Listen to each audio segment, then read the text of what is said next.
உங்கள் எல்லாத்துக்கும் வணக்கம். நான் உங்கள் முத்துருப்பு சார்பாக உங்கள் முத்துராஜ் பேசுகிறேன். நான் இன்றைக்கி பேச ஒரு டாபிக். நேற்று ஒரு வெள்ளை அறிக்கை விட்டிருக்காரு. கிட்டத்தட்ட தமிழ்நாட்டின் கடன் சுவை 13 லட்சம் கோடி.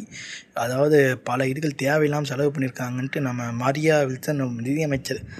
ஏன்னா அவர் ரொம்ப நான் பார்த்ததில்லை. ஜேபிஆரோட மருமகன் தெரியும், பேரை கூட விதான் தெரில. ஸோ இன்னும் சொல்லுங்கண்ணா.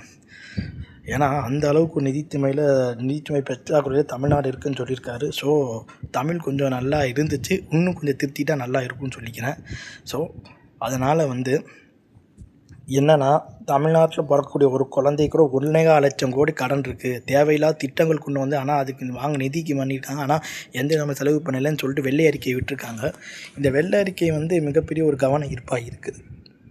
ஏன்னா வெள்ளை அறிக்கைன்றது இப்போ ஒரு என்னென்ன தமிழ்நாட்டில் என்னென்ன பிரச்சனை, எவ்வளோ கடன் ஒவ்வொரு டிபார்ட்மெண்ட்டுக்கு வாங்கினா அதை பற்றி இந்த வெள்ளை அறிக்கை. ஸோ நம்ம லட்சம் கோடிக்கு மேலே இது இருக்குது. நிதிச்சுமைன்றது கல்வியில் பார்த்தீங்கன்னா நமக்கு ஒரு கேந்திர ஒரு இது சொன்னலை, கல்வி நிதி கொடுக்கல. 3 மொழிக்குள்ளே ஏற்றாலும் கல்வி நிதின்னு இருக்காங்க. அதனால் அதை இவங்க எப்படி ஃபேஸ் பண்ண போகிறாங்க தெரியல. இடைநிலை ஆசிரியர்களுக்கு சம்பளம் கொடுக்க காசு இல்லை. தமிழ்நாடு அரசாங்கத்தில் கொடுத்துட்டு இருக்காங்க. கிட்டத்தட்ட 60 மத்திய அரசுக்கும் 40% மாநில அரசும் இருக்காங்கன்னா, மொத்தமாக மாநில அரசுகள் கையில் கொடுத்துட்டு போயிட்டாங்க. இவங்க எப்படின்னு தெரியல. ஏன்னா ஒரு அண்டர்ஸ்டாண்ட் வாங்கி அதில் சைன் போட்டுருவாங்கன்றாங்க அந்த மும்மொழிக் கொள்கை திட்டத்தில்.